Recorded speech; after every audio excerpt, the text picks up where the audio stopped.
Hello, bookish friends. We're talking about Punk 57 by Penelope Douglas. I listened to the audio book because I saw it on Book Talk and a lot of people were talking about it, and I thought that since it was Penelope Douglas, see if we could just call her Poppy, that'd be good. That it would be spicy, which it was once we got to the spice, but there was a lot of angst to get to the spice. And so I guess it would be new adult because they are in high school. So there's spicy times, so you can't really call it YA. So I guess new adult. I liked it. There were some moments. So here's what I liked. Okay. I liked on the deeper level, the whole dichotomy between who we are in public versus who we are in private. Versus who we are with our friends, like that there's layers to people. I appreciated that. Okay, that I liked. I liked the letters. I loved the interaction between Misha and Ryan, and I loved again that contrast between their interaction in letters and who they think each other are versus their interactions in person and who they are in public, in real life, whatever. I liked the writing. The writing was great. The writing in and of itself, I'll give a 5. But the overall book for me was a 4 out of 5 because for me, a 5 is I can't put it down and I absolutely love it. And that was not the case with this. Like, I did really enjoy it. However, here's what I didn't like. There were a lot of, for me, cringy moments where Ryan has to be mean to be the popular girl. And I get where it's coming from. It is, I was picked on as a kid, so I ditched my friend and decided to become one of the vapid popular people so that I could have friends and be normal. And as somebody who lived that, like I literally lived that, like was the nerdy kid in the AG classes, and then decided, in like middle school that I'm not gonna be a nerd anymore. I just want to be normal. I just want to be one of the normal kids.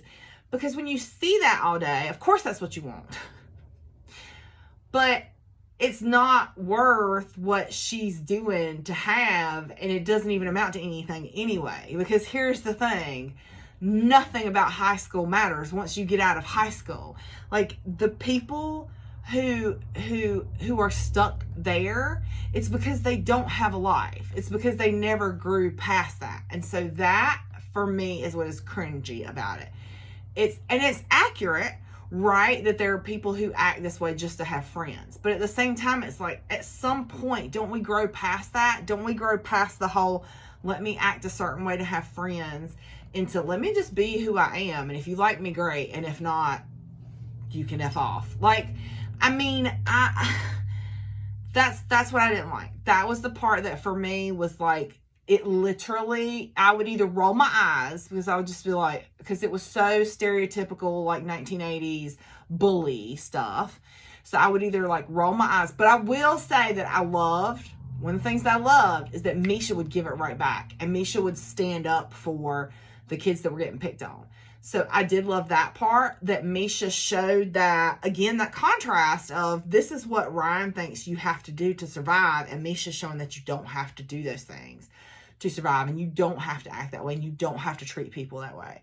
So I did love that, but it literally, there were times I was listening, I just rolled my eyes. I was like, are you kidding me? And I don't know if it's because I'm old, and that was so long ago that I'm like, really?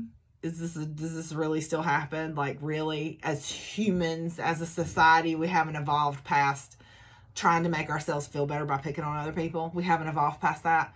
So I would still say that it is worth a read and or listen. But I will also say, so for me, if I love an audiobook, I will go buy a hard copy. I mean, y'all, like y'all see, like, I have no problem if I want a book, going to get the book. I ain't going to get the book. I enjoyed listening to the audiobook. They were having a sale. I feel like it is a very good book, and I feel like it is worth a listen.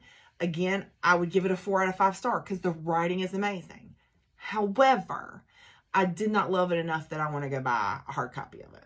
So, yeah, so that's where I'm at. So 4 out of 5. It's good.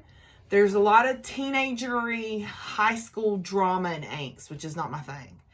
I like, you know, if you can't, like, I like supernatural, somebody's trying to kill somebody, not let's just all be buttholes to feel better about ourselves. Like, I don't like that. That's not my thing. So, all right. Well, thanks, you guys. I'll see you next time.